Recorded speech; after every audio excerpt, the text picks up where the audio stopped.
Hello, sisters and brothers. Our devotional for today, for June 16, is a reflection on My Utmost for His Highest, a series of devotionals written and compiled by Oswald Chambers. You can always find the link for the daily devotional at utmost.org.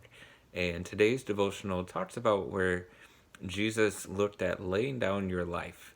And that's from John chapter 15. I'm going to read verses 12 through 16 of John chapter 15. My command is this: love each other as I have loved you. Greater love has no one than this, to lay down one's life for one's friends. You are my friends if you do what I command. I no longer call you servants because a servant does not know his master's business. Instead, I have called you friends, for everything that I have learned from my Father I have made known to you. Will you lay down your life? Greater love has no one than this, than to lay down one's life for his friends.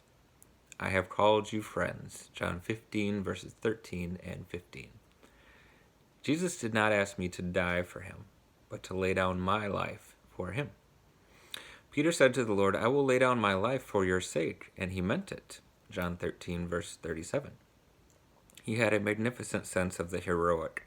For us to be incapable of making this same statement Peter made would be a bad thing. Our sense of duty is only fully realized through our sense of heroism. Has the Lord ever asked you, will you lay down your life for my sake? John 13, verse 38. It is much easier to die than to lay down your life day in and day out with the sense of the high calling of God. We are not made for the bright, shining moments of life, but we have to walk in the light of them in our everyday ways. There was only one bright, shining moment in the life of Jesus, and that was on the Mount of Transfiguration. It was there that he emptied himself of his glory, for the second time, and then came down into the demon-possessed valley. See Mark 9, 1 through 29. For 33 years, Jesus laid down his life to do the will of his Father. By this we know love, because he laid down his life for us. And we also ought to lay down our lives for the brethren. 1 John 3:16. Yet it is contrary to our human nature to do so. If I am a friend of Jesus, I must deliberately and carefully lay down my life for him. It is a difficult thing to do, and thank God that it is. Salvation is easy for us because it costs God so much. But the exhibiting of salvation in my life is difficult.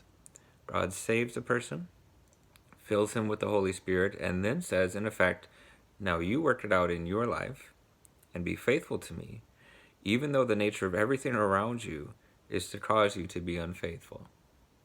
And Jesus says to us, I have called you friends. Remain faithful to your friend and remember that his honor is at stake in your bodily life. How true it is to say that it is almost easier, or it is easier, to die than it is to daily give up our life on a daily basis. Give up our own wills, our own desires, our own plans and intentions. There are some times where in my Christian life, in my faith walk, where I have imagined that if I just do good things until the end of my life, whenever that comes, that's enough, right? That's just living out the Christian life and doing things that I had planned that will make God happy. But that's not what we're asked to do. The work of salvation costs God everything. And now he gives us this gift and says, okay, I want you to work that out. And the nature, our broken human sinful nature, is to focus on self-preservation, on to hold on to things that will keep us intact, and to fight for independence rather than dependence. But that's not what Jesus asked us to do. He asked us to lay down our life for the sake of his, so that others may come to know him through the life that is exhibited in us. Jesus' life in us can be shown to others by the way that we surrender our own desires and our own plans. Will you lay down your life for him? He didn't ask you to die for him. He asked you to live for him, but to give up your own will, your own desire, and your life for the sake of God. something to think about today. Thank you as always for listening. Be safe and stay well.